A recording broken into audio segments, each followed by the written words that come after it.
वो गुरु कैसा, जो तुम्हारे समीप का अनुभव ही नहीं कर सके, जिनके पास हमारे हर क्षण हमारे दिमाग में प्रश्न बनेंगे, हर क्षण उत्तर देने वाला हमारे पास होना चाहिए, जो हमारे सुख में दुख में हमारे चिंतन में विचार में अनुरूपता महसूस करता हो, जो तुम्हारे परिवार का एक सहायक हो, मार्गदर्शक हो, एक गुरु हो, एक पिता हो, एक चिंतक हो, और तुम्हारे दुख में उतना ही दुखी हो, तुम्हारे सुख में उतनी प्रसन्नता अनुभव कर सके।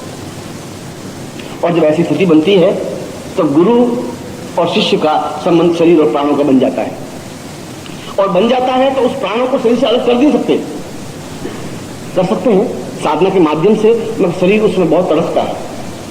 कहते हैं कि तुम मेरे प्राण स्वरूप, और तुम जाती हो तो बहुत बेचैनी आती है, जो तुम्हारी याद आती है तो मन बहुत बेचैन हो जाता है।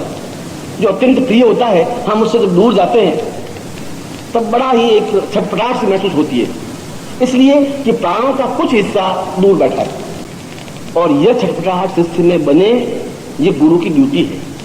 यह शिष्य में छटपटाहट बने, ये शिष्य का गौरव है, क्योंकि यह छटपटाहट उस जीवन की पूर्णता की ओर अग्रसर कर सकता है, क्योंकि इस छटपटाहट में स्वार्थ नहीं है।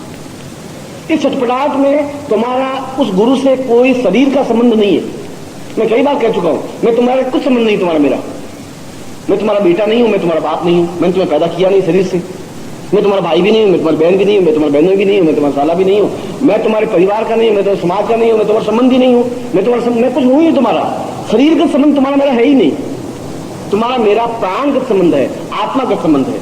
इसलिए तुम मुझे अगर देख नहीं सकोगे तो आत्मा और प्राण से देख सकोगे, शरीर से नहीं देख सकोगे। इस कुर्ते को पहन करके तुम मुझे पहचान भी नहीं सकोगे, और तुम जब तुम्हारे साथ में घूमोगा तो तुम सोचोगे कि गुरु जी बिल्कुल सामान वही है, इनको क्या है, तुम नहीं पहचान सकोगे, क्योंकि तुम देख रहे हो कि बस स्थूल दृष्टि से शरीर को। और जिस दिन तुम अपने प्राणों से देख लोगे, उस दिन तुम्हें छटपटाहट पैदा होगी।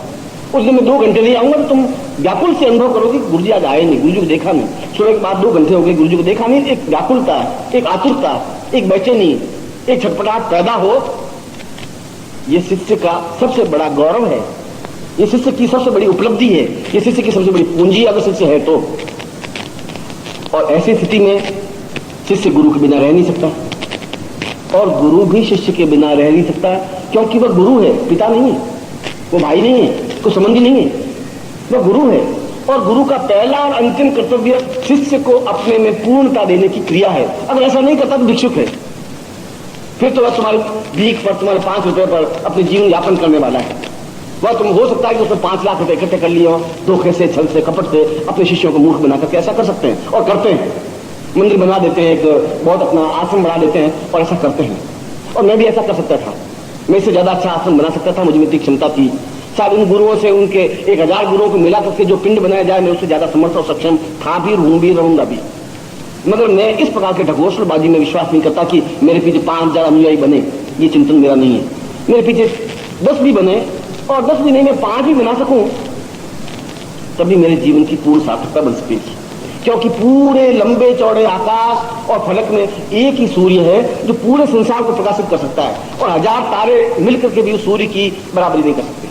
अगर मैं एक भी सूर्य बना सका तो मैं सोचता हूं कि उन 1000 तारों से ज्यादा श्रेष्ठ करे। वो 1000 तारे क्या काम आएंगे, और लोग उन तारों को सूर्य मानते हैं, और ये गर्व से कहते हैं कि हमने 20,000 शिष्यों को खड़ा कर दिया, और जीवन में मुक्ति शब्द बना है, धर्म अर्थ काम मोक्ष, मोक्ष बंधन इत्यर्थ मुक्ति ही, जो सभी प्रकार के ऋणों से मुक्त हो सके उसकी मुक्ति होती है।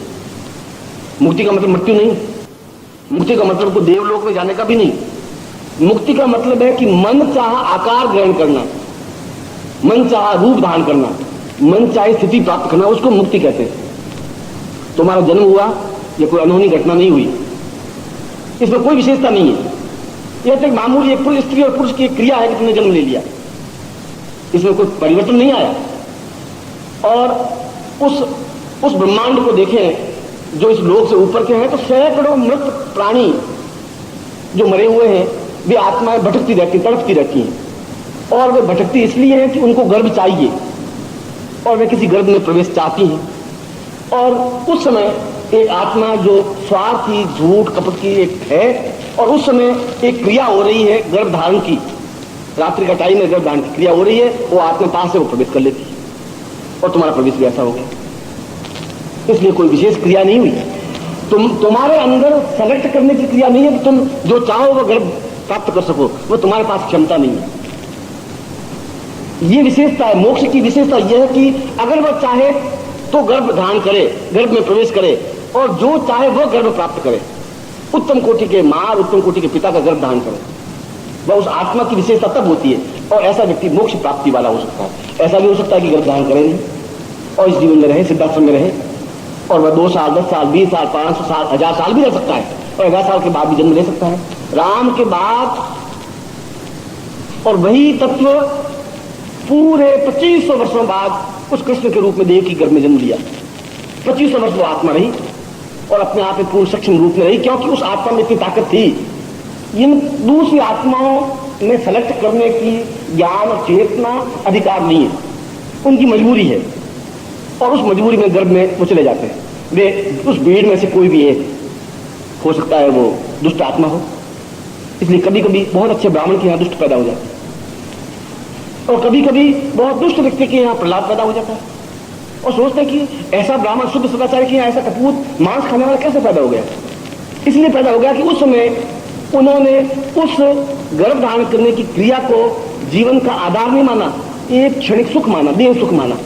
देह सुख से उत्तम कोटि की आत्मा नहीं आ सकती, एक कर्तव्य बोध से उत्तम कोटि की आत्मा आ सकती। और ऐसी क्रिया मोक्ष प्राप्त करने वाला व्यक्ति को सेलेक्ट कर सकता है। हो सकता है 100 साल बाद गर्भ धारण करे, ये उस आत्मा में विशेषता है, तब तक वह जीवित रहता है, पूर्ण प्राण युक्त, चेतना युक्त, शरीर युक्त। इसी शरीर में वह इस पृथ्वी तल से थोड़ा ऊपर उठकर वह किसी लोक में जाके बैठ सकता है। वह फिर उस भीड़ वाली आत्माओं में धक्कम मुक्की नहीं होती, और दुष्ट और अत्यंत क्रूर आत्माएं क्रूर गर्भ चुनती है। हो सकता है कि हिटलर की आत्मा उस गर्भ का इंतजार कर रही हो कि कोई ऐसी क्रूर गर्भ मिल जाए और उसमें प्रवेश करे। सामान्य गर्भ उस क्रूर को पैदा भी नहीं कर सकती, इसलिए क्रूर आत्माएं क्रूर गर्भ को देखती हैं। जो माँ बाप बहुत दुष्ट हों, दुराचारी हों, असत्यभाषी हों, उनके पुत्र आप देख लीजिए, मुंबई में, दिल्ली में, कलकत्ता में देख लीजिए, वे हैं उनसे 1 इंच ज्यादा ही उनके बेटे बेटियां होते हैं। उतनी दुराचारी, उतने असत्य भाषण करने वाले, झूठ बोलने वाले, छल करने वाले, और बाप बहुत दुखी होता है कि ये सारा झूठ बोल रहा है। वो ये नहीं देखता कि मैं खुद जिंदगी झूठ बोल रहा हूं, और जब मैं झूठ बोलूंगा तो झूठ ही पैदा होगा, मैं बबूल बोलूंगा बबूल पैदा होगा ही। वो इस बात को नहीं समझता, क्योंकि उसने उस गर्भ में केवल सुख के लिए गर्भ पैदा कर दिया। तो क्रियात्मक पक्ष नहीं था, एक चिंतन युक्त पक्ष नहीं था, एक विशेष क्षण को नहीं पकड़ पाया, एक विशेष आत्मा को अपने अंदर ले नहीं सका। जो मुक्ति प्राप्त करने वाला पुरुष, वो चाहे तुम हो सकते हो, चाहे मैं हो सकता हूं। उस मोक्ष प्राप्त करने के लिए ऋण मुक्तता जरूरी है। इसलिए शिष्य अगर मुझे पानी की गिलास भी पिलाता है तो ऋण मेरे ऊपर चढ़ता है, वो चाहे या नहीं चाहे। यह आवश्यक नहीं कि शिष्य चाहे। शिष्य चाहे कि यह मैं तो अपनी इच्छा से करता हूं, मैं चाहूं या पत्थर फेंकूं तुम्हारे ऊपर, मैं नहीं चाहता तुम्हारा खून निकले, मैं पत्थर फेंकूंगा तो गुमड़ होगा ही, खून निकलेगा ही। वह सहज स्वाभाविक क्रिया है। यह सहज स्वाभाविक क्रिया है कि तुम मेरी सेवा करोगे तो वह ऋण मेरे ऊपर चढ़ेगा ही, और ऋण रहेगा तो मैं मुक्त नहीं हो सकता, मोक्ष प्राप्ति नहीं कर सकता, संभव ही नहीं है। उस ऋण मुक्ति जब मैं जानता हूं कि ऋण है तो मैं उस मुक्ति का उपाय भी जानता हूं। और ऋण मुक्ति है शिष्य को प्रवचन देकर के, शिष्य को ज्ञान देकर के, शिष्य के सुख दुख में शरीक होकर के, और शिष्य को पूर्णता की ओर अग्रसर करके, उतना ही ऋण मुक्ता। अगर तुमने 2 पैसे दिए हैं तो मैं 2 पैसे देने पात्र, फिर मेरे ऊपर ऋण नहीं है, फिर मुझे रुपया देना कोई जरूरी कंपल्सरी नहीं है। इसलिए शिष्य जितना ही देता है शायद उससे ज्यादा प्राप्त करता है। इसलिए गुरु बहुत कम शिष्यों से अपना स्वार्थ युक्त कार्य सौंपते हैं, अपने हाथों से काम करते हैं, अपने लंगोट खुद धोते हैं, अपना आसन खुद लीपते हैं। वे यथासंभव शिष्यों को सेवा करने का अवसर कम देते हैं, और वे सद्गुरु होते हैं। वे शिष्यों को काम देते हैं, उनसे काम करवाते हैं, इसलिए कि वो काम करे और उनका ऋण चढ़े और वापस उतार सके, दे सके और पूर्णता प्राप्त कर सके। इसलिए सद्गुरु लालची नहीं होता, स्वार्थी नहीं होता। वह शिष्यों को काम सौंपता है, शिष्यों से सेवा लेता है, चाह करके लेता है, ज्यादा से ज्यादा लेता है, क्योंकि वह ज्यादा से ज्यादा देने की उसके पास क्रिया है, उसके पास साधन है, और वह देकर के उसको उस रास्ते पर अग्रसर कर सकता है।